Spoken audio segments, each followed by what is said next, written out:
Hello everyone, कैसे हैं आप लोग। आई होप आप सब ठीक ही होंगे। तो आज हम लोग सीडीपी का प्रैक्टिस सेट 7, ठीक, 7वां प्रैक्टिस सेट हम लोग करने वाले हैं। ठीक, तो चलिए देर ना करते हुए वीडियो को स्टार्ट करते हैं। तो देखिए, क्वेश्चन नंबर फर्स्ट है, शब्द या भाषा के अन्य पहलू सब सामान्य डॉट डॉट डॉट के उदाहरण हैं। बताइए इनमें से कौन सा ऑप्शन सही है, जल्दी बताइए बताइए। तो इसका आंसर नंबर 4 सही है, चिन्ह। ठीक, शब्द या भाषा के अन्य पहलू सब सामान्य चिन्ह के उदाहरण हैं। ओके, उसके बाद फिर अगला क्वेश्चन देखिए, क्वेश्चन नंबर 193 है, जब बच्चा निर्जीव वस्तुओं को सजीव समझता है तो उसे कहते हैं, बताओ क्या कहते हैं। स्कीमा कहते हैं, जीववाद कहते हैं, या फिर आत्म केंद्रित कहते हैं, या ये सभी सही हैं। बताइए इनमें से कौन सा ऑप्शन सही है, जल्दी बताइए। क्वेश्चन नंबर 193, इसका आंसर है जीववाद, एनिमिज्म। ठीक, जब बच्चा निर्जीव वस्तुओं को सजीव समझता है तो उसे जीववाद कहते हैं या फिर एनिमिज्म कहते हैं। ओके, उसके बाद फिर अगला क्वेश्चन है, फिर से रिपीट हो गया क्या, वही क्वेश्चन फिर से रिपीट हो गया। चलिए कोई बात नहीं, स्क्रॉल कर देते हैं। आइए 94, क्वेश्चन नंबर 194। ठीक, तो जब बच्चा सिर्फ अपने विचारों को ही सही मानता है, उसे ऐसा प्रतीत होता है कि दुनिया की अधिकतर चीज़ें उसके इर्द गिर्द चक्कर लगाती हैं या संबंधित है। बताइए किससे संबंधित है, आत्म केंद्रित ईगोसेंट्रिज्म, या फिर जीववाद एनिज्म, या अपलटावी, या फिर ये सभी। बताइए इनमें से कौन सा ऑप्शन सही है। क्वेश्चन नंबर 194,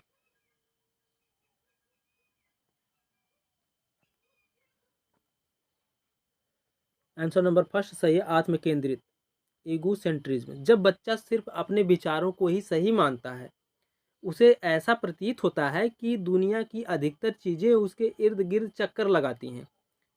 तो इस अवस्था को आत्म केंद्रित कहते हैं। ठीक, ईगोसेंट्रिज्म कहते हैं। ओके, उसके बाद फिर अगला क्वेश्चन देखिए। देखिए, एक बच्चा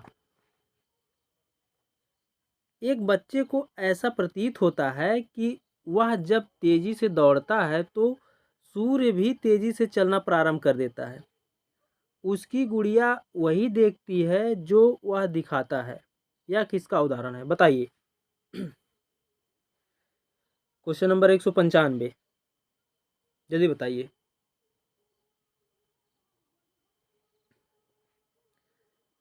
ऑप्शन नंबर 4 सही है, आत्म केंद्रित। ओके, एक बच्चे को ऐसा प्रतीत होता है कि जब वह तेजी से दौड़ता है तो सूर्य भी उसके उसके साथ तेजी से चलना प्रारंभ करता है, और बच्चा सोचता है गुड़िया को जिस चीज़ों सॉरी मैं गुड़िया को जो दिखाऊंगा वही गुड़िया देखेगी।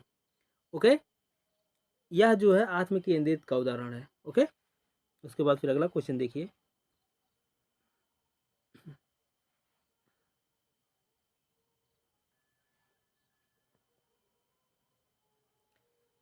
देखिए, एक बच्चा साधारण मानसिक क्रियाएं जोड़ घटाव गुणा भाग आदि कर पाता है, परंतु इन मानसिक प्रक्रियाओं के पीछे के नियमों को नहीं समझ पाता। यह संबंधित है, बताइए किससे संबंधित है। आत्म केंद्रित अंतर्दर्शी अवधि, या फिर प्राक संप्रत्यात्मक अवधि, या फिर फर्स्ट नहीं सेकेंड और थर्ड दोनों। बताइए इनमें से कौन सा ऑप्शन सही है। क्वेश्चन नंबर 196,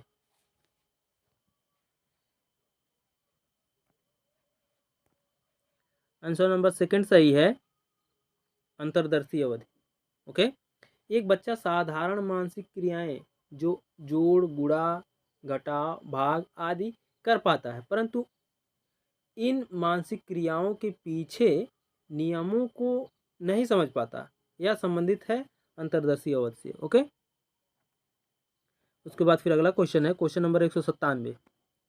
पहले ही डॉट डॉट आ गया। डॉट डॉट चिंतन इस प्रकार का चिंतन होता है जिसमें कोई क्रमबद्ध तर्क नहीं होता है। बताइए इनमें से कौन सा ऑप्शन सही है।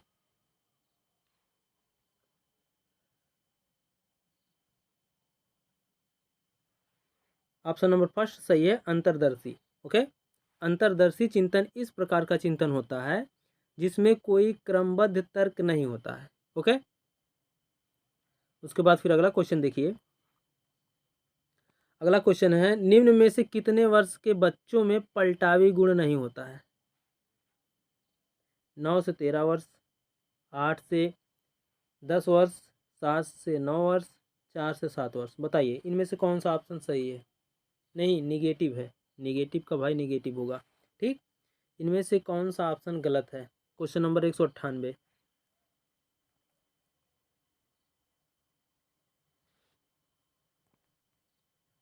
ऑप्शन नंबर थर्ड सही है, 4 से 7 वर्ष। ठीक, 4 से 7 वर्ष के बच्चों में पलटावी गुण नहीं होता है। ओके, पलटावी गुण का मतलब क्या होता है। जैसे मान लीजिए एक बच्चे को हमने बोला कि 4 + 5 कितना होता है, तो बच्चा बता देगा 9 होता है। लेकिन अगर आप पूछ लेंगे 5 + 4 कितना होता है, तो बच्चा नहीं बता पाएगा। इसी को कहते हैं पलटावी। ठीक, जैसे कोई भी प्रश्न है उसे सीधे सीधे पूछोगे तो बच्चा बता देगा, लेकिन अब उसी प्रश्न को उल्टा करके पूछोगे तो बच्चा नहीं बता पाएगा। यही है पलटावी गुण। ओके, उसके बाद फिर अगला क्वेश्चन है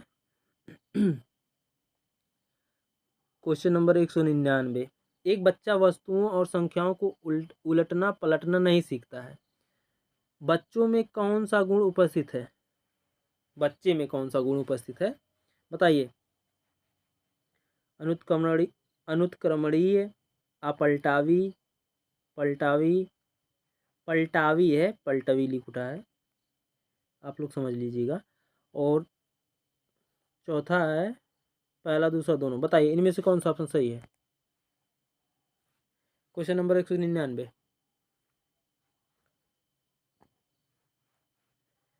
क्वेश्चन नंबर 199 का ऑप्शन नंबर 4 सही है। पहला और दूसरा दोनों और पलटावी दोनों एक ही नाम है।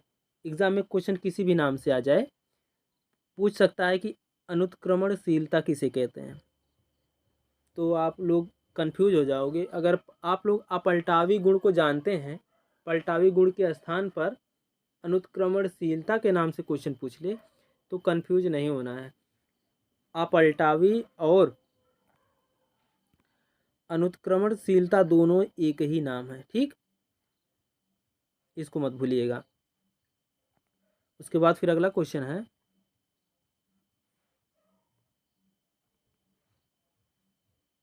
200।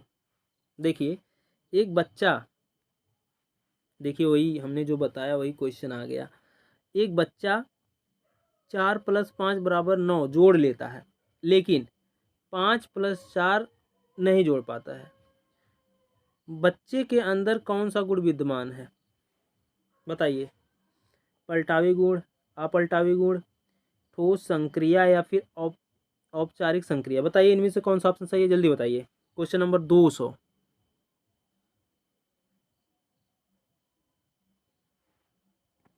तो इसका आंसर नंबर सेकंड है अपलटावी गुण। ठीक, बच्चे के अंदर अपलटावी गुण विद्यमान है।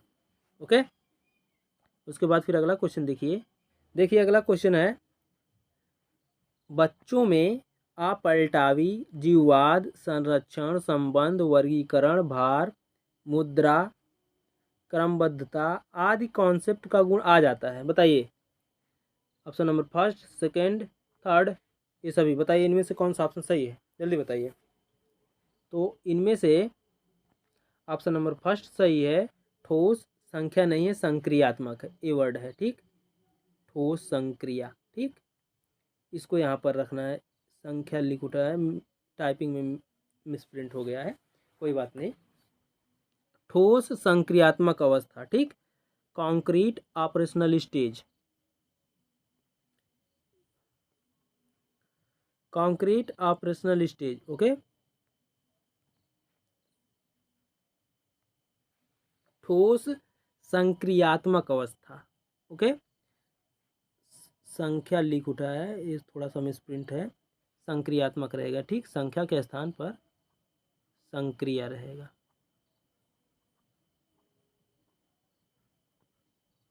संक्रिया, ओके, संक्रियात्मक अवस्था। उसके बाद फिर अगला क्वेश्चन देखिए, क्वेश्चन नंबर 202। जब बच्चा उदाहरण के ऊपर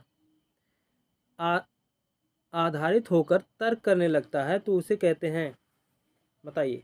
जब एक बच्चा उदाहरण के ऊपर आधारित होकर तर्क करने लगता है तो उसे क्या कहते हैं? जीववाद, आत्मकेंद्रित, आगमनात्मक तर्कणा, इनमें से कोई नहीं। बताइए इनमें से कौन सा ऑप्शन सही है? क्वेश्चन नंबर 102, 102 नहीं 202, सॉरी, क्या क्या निकल रहा है हम भी ना। क्वेश्चन नंबर 202 बताइए।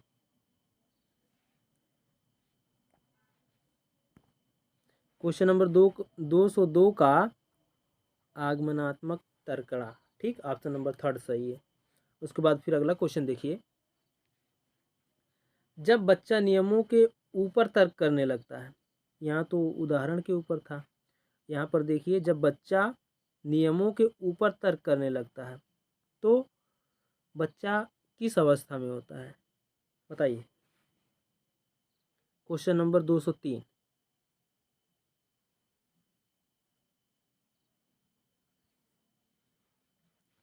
ऑप्शन नंबर 4 सही है, औपचारिक संक्रियात्मक अवस्था, ठीक। जब बच्चा नियमों के ऊपर तर्क करने लगता है तो बच्चा औपचारिक संक्रियात्मक अवस्था में पहुंच जाता है, ओके। उसके बाद फिर अगला क्वेश्चन देखिए।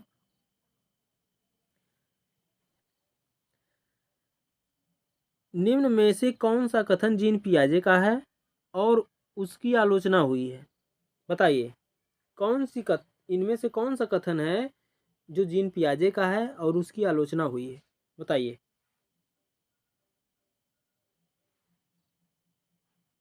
ऑप्शन नंबर सेकंड सही है, मानसिक विकास के चरणों के क्रम अपरिवर्तनशील होता है, इसकी आलोचना हुई। और यह स्टेटमेंट जो है जीन पियाजे कहते हैं कि मानसिक विकास के चरणों के क्रम अपरिवर्तनशील होते हैं। जबकि बच्चे को अच्छा वातावरण और उसका बच्चे का अच्छा खान पान और अच्छा अच्छा वातावरण हो तो वह जो है कमज़ोर बच्चा भी जो है उसकी बौद्धिक क्षमता तेज हो सकती है, ओके। तो जीन पियाजे के इस कथन पर आलोचना हुई है और सही भी है कि अगर बच्चे को अच्छा वातावरण मिलता है, अच्छा खान पान मिलता है तो बच्चे का मानसिक संक्रियात्मक अवस्था, सोचने विचारने की, तर्क करने की क्षमता अधिक होगी, ओके। और उसका बुद्धि भी तेज होगा, उसका आईक्यू लेवल भी तेज होगा, ओके। उसके बाद फिर अगला क्वेश्चन देखिए। नैतिकता का सिद्धांत किसने दिया? बताइए। नैतिकता का सिद्धांत किसने दिया? जल्दी बताइए। जीन पियाजे, Noam Chomsky, Vygotsky, Lawrence Kohlberg, इनमें से कोई नहीं। कोई नहीं का ऑप्शन है ही नहीं, बताइए। नैतिकता का सिद्धांत किसने दिया? ऑप्शन नंबर फर्स्ट सही है, लॉरेंस कोहलबर्ग, ठीक। लॉरेंस कोहलबर्ग ने नैतिकता का सिद्धांत दिया, ओके। अब लॉरेंस कोहलबर्ग की बात आती है तो अब एक आपको कहानी सुनाते हैं, सुनिए। यूरोप में एक महिला मौत के कगार पर थी। डॉक्टरों ने कहा कि एक दवाई है जिससे शायद उसकी जान बच जाए। वो एक तरह का रेडियम था जिसकी खोज उस शहर के फार्मासिस्ट ने उसी दौरान ही की थी। दवाई बनाने का खर्चा बहुत था और दवाई वाला दवाई बनाने के खर्च से 10 गुना ज़्यादा पैसे मांग रहा था। उस औरत का इलाज करने के लिए उन सबके पास गया जिनको वह जानता था। कौन? मतलब उस औरत का हस्बैंड, जिसका नाम था हिंज, ठीक, वो गया। फिर फिर भी उसे कुछ पैसे ही उधार मिले, जो कि दवाई के दाम के आधे ही थे। उसने दवाई वाले से कहा कि उसकी पत्नी मरने वाली है, वो उस दवा को सस्ते में दे दे और बाकी के पैसे बाद में उसे दे देगा। फिर भी दवाई वाले ने मना कर दिया। दवाई वाले ने कहा कि मैंने यह दवाई खोजी है, मैं इसे बेचकर पैसा कमाऊंगा। तब हिंज ने मजबूर होकर उसकी दुकान तोड़कर वो दवाई अपनी पत्नी के लिए चुरा ली। ठीक। अब इसी से रिलेटेड देखिए आपको क्वेश्चन मिलने वाले हैं। अब चलिए क्वेश्चन लगाते हैं। देखिए, नैतिक विकास का सिद्धांत किसने दिया? ये तो हो गया कि लॉरेंस कोलबर्ग ने दिया। ठीक। अब उसके बाद फिर अगला क्वेश्चन है, नैतिकता वह गुण है जिसमें नहीं है, जिससे है। नैतिकता वह गुण है जिससे हमें डॉट डॉट डॉट का पहचान होता है।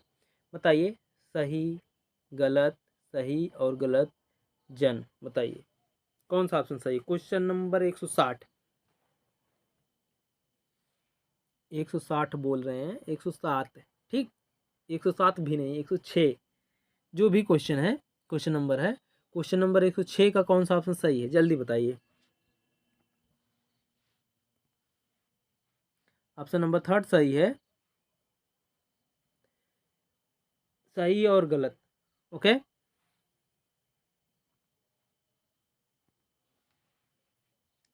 नैतिकता वह गुण है जिससे हमें सही और गलत का पहचान होता है। ओके।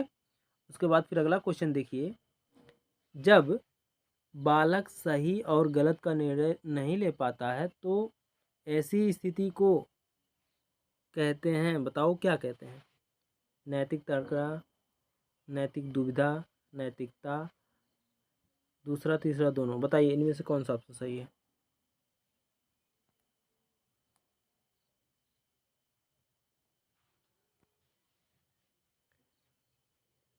ऑप्शन नंबर सेकंड सही है, नैतिक दुविधा। जब बालक सही और गलत का निर्णय नहीं ले पाता है तो ऐसी स्थिति को नैतिक दुविधा कहते हैं। ओके। उसके बाद फिर अगला क्वेश्चन है, सही और गलत में से किसी एक को चुनना क्या कहलाता है? सही और गलत में से किसी एक को चुनना क्या कहलाता है? बताइए। ऑप्शन नंबर फर्स्ट, नैतिक तर्कड़ा। ओके। 208 क्वेश्चन का आंसर नंबर फर्स्ट सही है, नैतिक तर्कड़ा। ओके। उसके बाद फिर अगला क्वेश्चन देखिए, कोलबर्ग ने नैतिकता के कितने स्तर बताए हैं? बताइए, कोलबर्ग ने नैतिकता के कितने स्तर बताए हैं? ऑप्शन नंबर थर्ड सही है, 3। ओके। उसके बाद फिर अगला क्वेश्चन देखिए, जब बच्चों को सही गलत के बारे में ज्ञान नहीं होता है, इसमें नैतिक तर्कड़ा दूसरे लोगों के मानकों के अनुसार होता है, तो उसे क्या कहते हैं? पूर्व रूढ़िगत नैतिकता, प्री कन्वेंशनल स्टेज, रूढ़िगत नैतिकता, कन्वेंशनल स्टेज, साधनात्मक सापेक्षता तथा उन्मुखता, इंस्ट्रूमेंटल रिलेटिव्स इंडिविजुअलिज्म, या फिर नैतिक चिंतन, मोरल थिंकिंग। बताइए इनमें से कौन सा ऑप्शन सही है?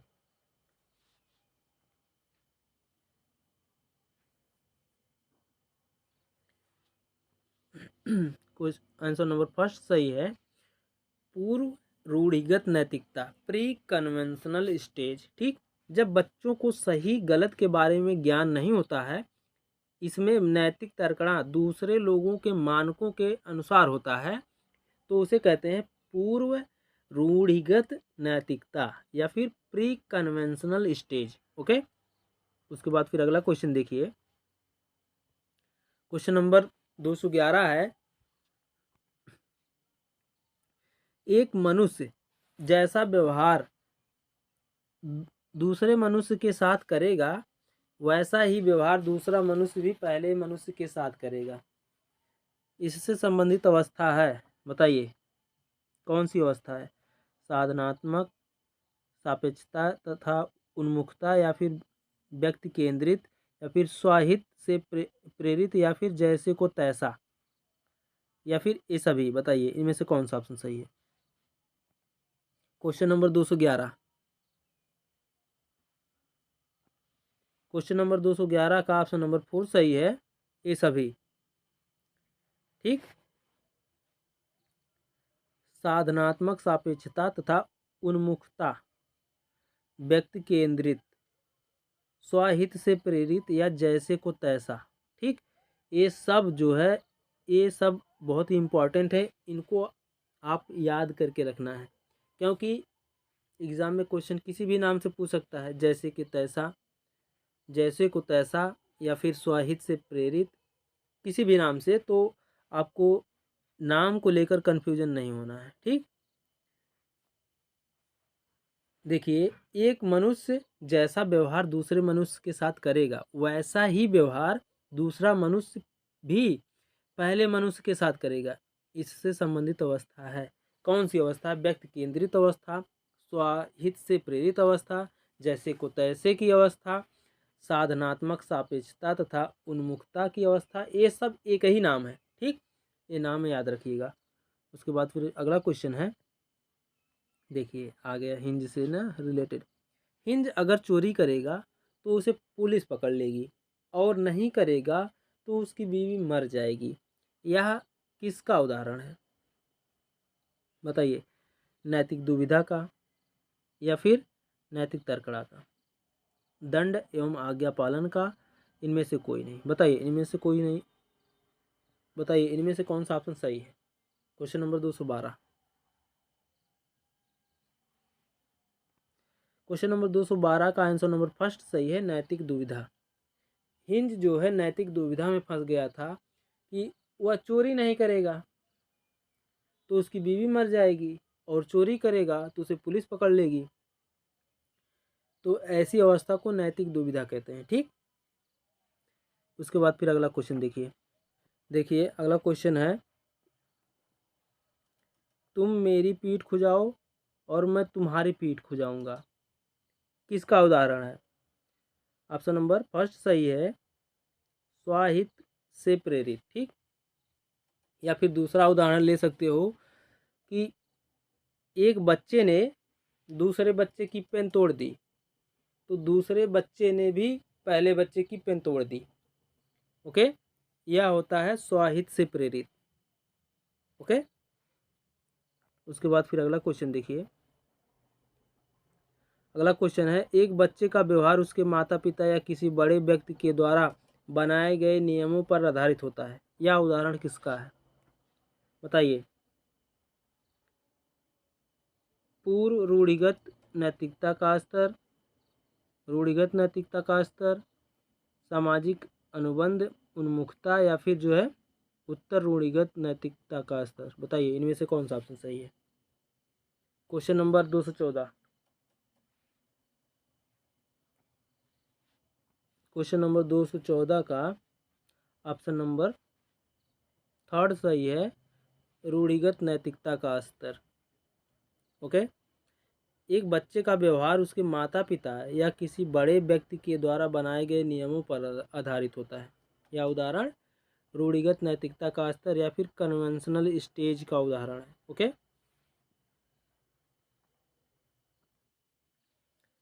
उसके बाद फिर अगला क्वेश्चन है, क्वेश्चन नंबर 115, समाज के जरिए निर्णय ना लेकर एक बच्चा स्वयं निर्णय लेता है कि क्या सही है क्या गलत है। यह किस प्रकार की नैतिकता है? बताइए।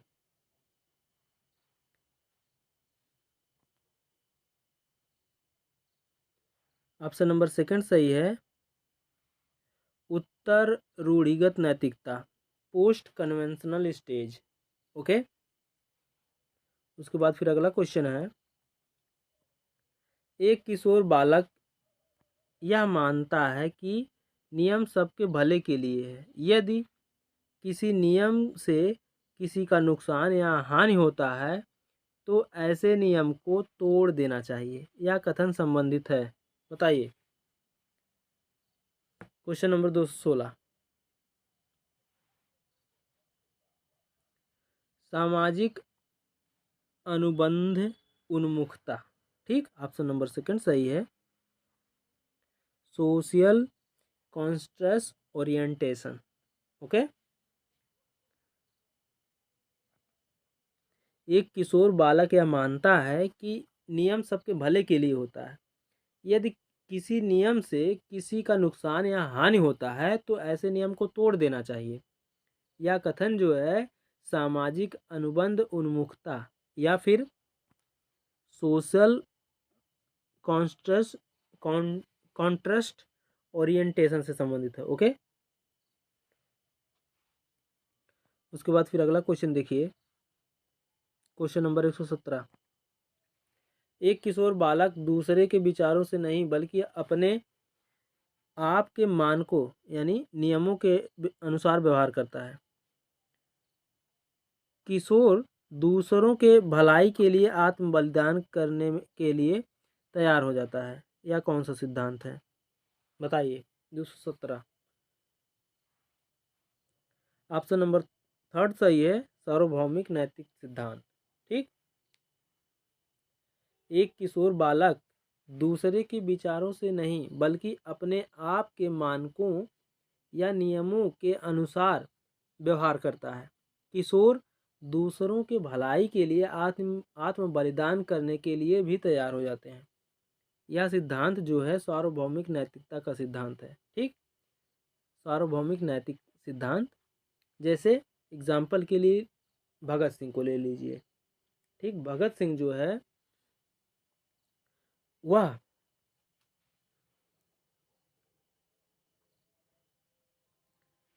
दूसरों के भलाई के लिए अपने आप का बलिदान कर दिए। ओके, तो किशोर जो है, किशोर के मन में ऐसी ही विचार चलती हैं। ओके, उसके बाद फिर अगला क्वेश्चन देखिए, क्वेश्चन नंबर 118, मोहन कहता है कि अगर ट्रैफिक रेड लाइट तोड़कर सोहन के पापा का जान बच जाता है या बच सकता है तो उसे तोड़ दो। यह किसका उदाहरण है, बताइए। ऑप्शन नंबर 4 सही है, सामाजिक अनुबंध उन्मुखता। ओके,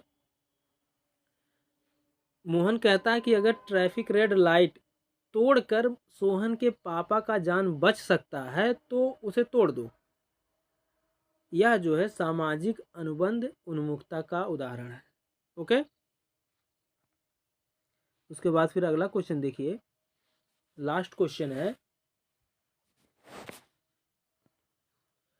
कोहलबर्ग के नैतिकता के सिद्धांत की आलोचना किसने की थी, बताइए। कोहलबर्ग के नैतिकता के सिद्धांत की आलोचना किसने की थी? ऑप्शन नंबर फर्स्ट सही है, कैरोल गिलिगन ने। ठीक, कैरोल गिलिगन ने कोहलबर्ग के नैतिकता के सिद्धांत की आलोचना की। कैरोल गिलिगन ने कहा कि उन्होंने पुरुष को ही प्राथमिकता दी है। ठीक, कैरोल गिलिगन ने कहा कि कोहलबर्ग सिर्फ पुरुषों को ही प्राथमिकता दी है, ज़्यादा से ज़्यादा पुरुषों को प्राथमिकता दी है तथा महिलाओं को अपने प्रयोग में कम प्राथमिकता दी है। इस बात को लेकर जो है कैरोल गिलिगन ने लॉरेंस कोहलबर्ग के नैतिकता के सिद्धांत की आलोचना की है। ओके, और कैरोल गिलिगन एक स्वयं कैरोल गिलिगन जो है वह एक स्त्री है। ठीक, तो वीडियो कैसी लगी कमेंट करके ज़रूर बताइएगा। और अब जल्द से जल्द आपको प्रीवियस ईयर क्वेश्चन पेपर मिलने वाले हैं। करीब 20-21 प्रीवियस ईयर क्वेश्चन पेपर आप लोगों को मिलेंगे और हमें उम्मीद है कि सीटेट क्लियर हो जाएगा। ओके, इस बार हम लोग फोड़ कर आएंगे सीटेट। तो आज के लिए बस इतना ही, मिलते हैं नेक्स्ट